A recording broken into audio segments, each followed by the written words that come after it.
Assalomu alaykum hurmatli o'quvchilar. Bugungi darsimiz davomida o'tiladigan mavzuyimiz ya'ni o'sha 5-belgili ro'yxatlar yaratish degan mavzu bo'yicha bugun amaliy ko'nikmamizni bajarib ko'ramiz.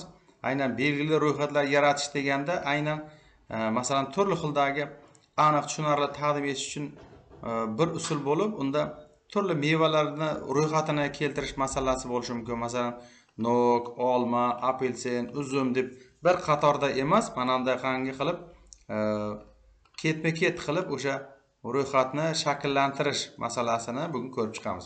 Keling, mana tashlab oldik. Belgili ro'yxatlar olingan. Endi bu mavzumizda aynan mana 5-amaliy mavzu ekanligini ko'chirib olaylik.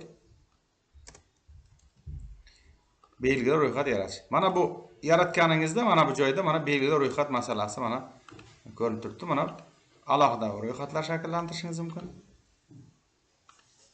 Bunday tartib rim raqamlari bilan yoki o'sha raqamlash bilan yoki deylik o'sha turli xildagi ko'rinishni ko'ryapsizki, sizga taklif beryapti mana. Buni o'zgartirishingiz mumkin mana.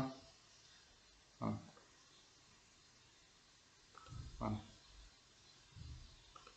Bu aynan o'sha belgili ro'yxatlar qo'yish andozasi hisoblanadi. Bunda deylik o'sha oradan nok yoki apelsin yoki uzumni birontasini olib tashlaydigan bo'lsangiz, avtomatik tarzda o'sha belgilash tartiblanadi. Hech qanaqangi bir yana qaytadan raqamlash shart emas. Mana shu tomonlama tartiblash masalasida Microsoft Office dasturlarida shu yo'l bilan tartiblashni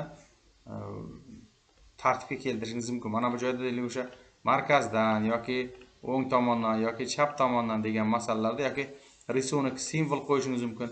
Ixtiyoriy biron bir belgi qo'yishingiz ham mumkin. Mana ko'rib turibsizki, mana bu tartiblashda ixtiyoriy biron bir belgi qo'yish ham imkoniyatingiz bor mana.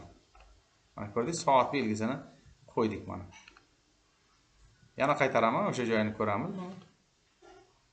Simvol belgisidan keling o'sha ixtiyoriy biron bir chiroyli manzarali belgini qo'ying mana. Odatdagidek bo'lmasin. Mana shu orqali o'sha belgini qo'yish imkoniyatimiz bor. Rahmat.